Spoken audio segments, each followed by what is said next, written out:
In this video, I'm going to explain how a drummer and producer thinks about programming drum parts.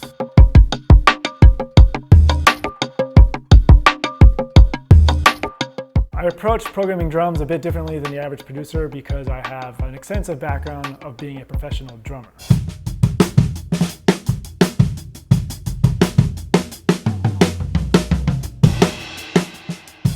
When I really dove into programming drums with software, I wanted to incorporate all of the nuance, the feel, the dynamics, and the variety that live drummers perform with. I needed my programmed drums to feel like my actual drumming.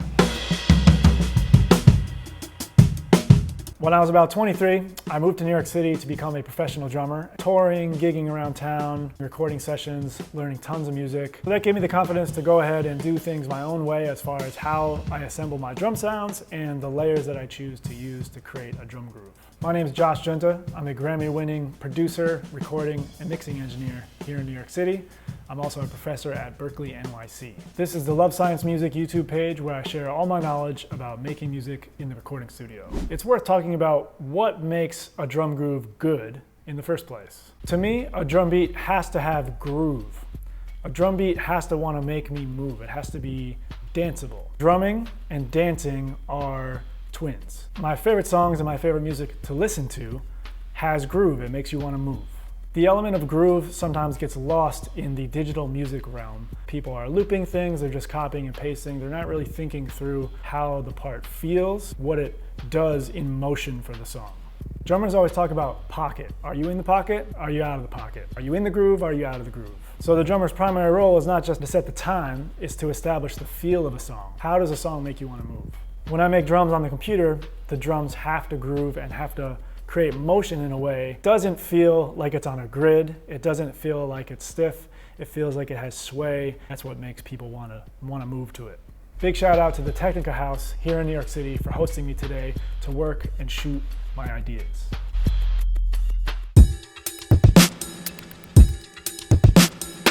I recommend that you build your own drum kits because you're choosing your own drum sounds in your own way, and that's going to help you have a more original sound for your drums. In order to build my own optimal drum kits, I need to be really organized with all of my drum samples. I spent many hours going through all the samples I had scattered all over my computer and all over various hard drives, and I compiled them into a folder system arranged just for the way I produce. So let me show you what this folder system looks like. So here in Ableton, you'll see I have all the categories I could think of for my different types of drums that I select on a track, which includes kicks, snares, big drums, hand percussion, chimes, claps, cowbells, crashes, digital sounds, DJ sounds, effects, sweeps and slides, close hi-hat, open hi-hat, shakers, ride cymbals, rim shots, snaps, tambourines, toms, epic toms, and vocal samples. Yeah! Here's my full process for making a drum groove. So first thing I'll do is load up many kick drums. I'll probably load up about 16 different kick samples that I like, and then I'll load up about 16 different snare samples that I like, and then I'll start playing around until I find a kick and snare that work nicely together and see what rhythms that inspires. So let's dig into kick sounds. Here we go.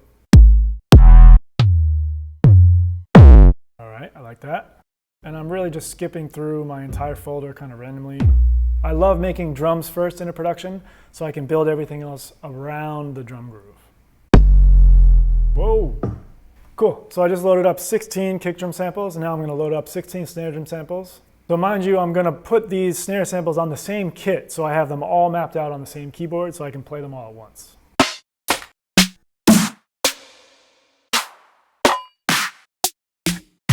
You know, and I try to make myself select samples that I usually wouldn't select. When you pick new, different sounding samples for yourself, you end up with different drum grooves. It's easy to choose the same kind of drum samples over and over again, which gets you into the same ballpark every time. So you want to mix it up. I got all the kick samples I want. I got all the snare samples I want. I still don't have a tempo. I'm going to experiment with grooves and see where a tempo presents itself.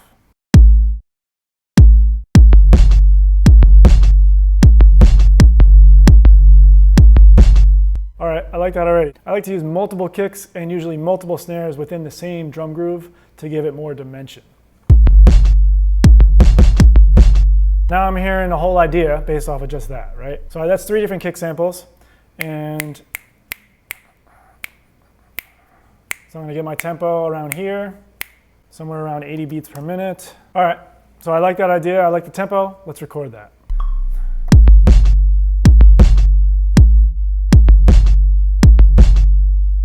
All right, now I'm gonna quantize that. So that's gonna be a nice loop. That's a 2-bar phrase on the kick drum. So I'm gonna loop that up for now. And the way I like to do this is I'm duplicating my drum rack, and then I'm gonna record the snare parts on a separate track.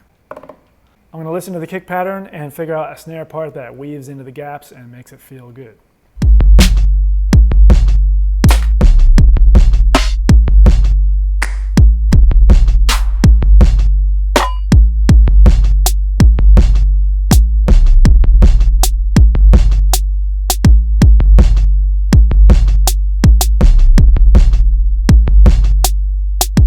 So I know this groove is gonna have multiple snare parts, so I just found one that I liked. This is not gonna be my main snare part, but it's gonna come in either every other pass or just at the end of a section.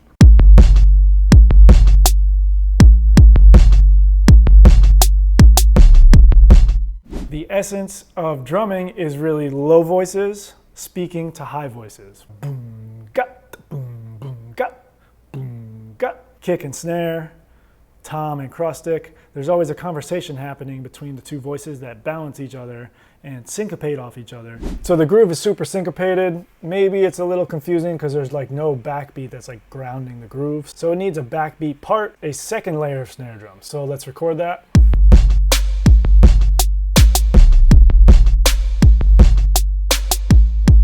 Sometimes instead of just going to the obvious hi-hat part, I like to ask myself, what else could substitute for a hi-hat part that would be cool? And so I got my blank kit loaded up, so let's audition some samples. We got some kind of Foley sound effect sounds here. All right, let's experiment, see what we got.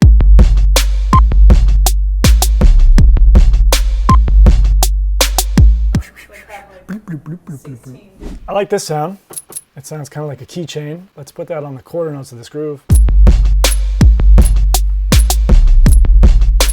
So this whole sample is a little bit late on the grid. That's just how the sample is. So I might want to slide this over to be more on the beat. So the way I like to do this, I'm going to convert this to an audio track so I can actually see the wave files. So let's take it off the grid, slide it over more in the pocket. Yeah, there we go. So now that's where I want it. The reason that programmed drums sometimes feel stiff is because when we quantize things, when we make them perfectly in time on the grid, we lose all the nuances and inconsistencies that are minute that musicians, humans, drummers have when they play. So it's not always about perfection, it's about feeling. I feel like this drum groove could actually be pretty epic, so what I'm gonna do is put some big cymbal crashes at the top of like every 8-bar cycle. One of these crashes could serve as like a giant snare drum, this one. So let's record that.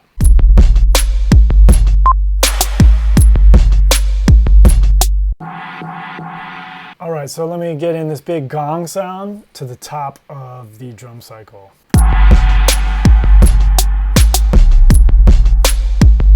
One great hack to make your drums feel more live and realistic is to program your kicks and your snares, and then you actually record your hi-hat part live or your percussion part live.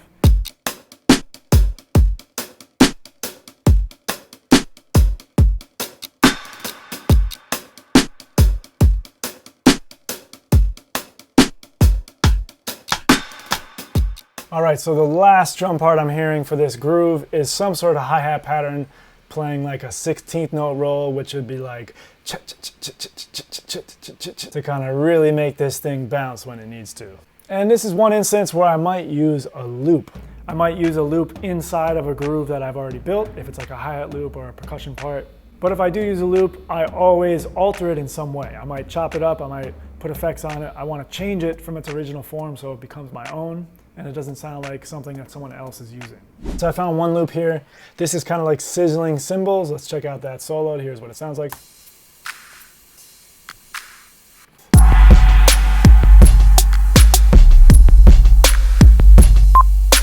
This loop is cool because it's an alternate method of filling that hi-hat space. A 16-note hi-hat pattern cha-cha-cha-cha-cha-cha-cha would be kind of typical, so this is something a little atypical. Sometimes I like to execute some mix ideas during my productions if I have something really specific in mind.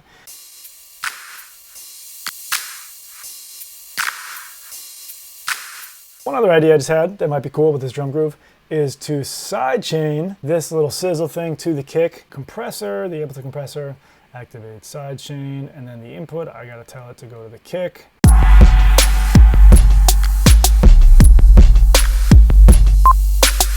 So now that sizzle is moving, flowing in time with the kick drum. It makes it feel a little bit more alive, which is what I'm after. And a lot of people don't really understand the role of the drums when it comes to shaping a song. Drummers don't just play the same thing for 4 minutes in a song. They'll vary their groove slightly over time to build energy and to release energy. The drummer's job is to steer the energy level of a song. The best drummers I've seen are like conductors. They're kind of like pushing and pulling the band in different directions, creating tension, creating release, creating breakdowns, creating build-ups. Drummers are like the ushers of the band. Thanks for watching me here share my knowledge with the Love Science Music YouTube channel. I do tons of videos in the studio about production, mixing, mastering, recording. I document all my writing sessions. You can check out all of this on this page, so please subscribe for more.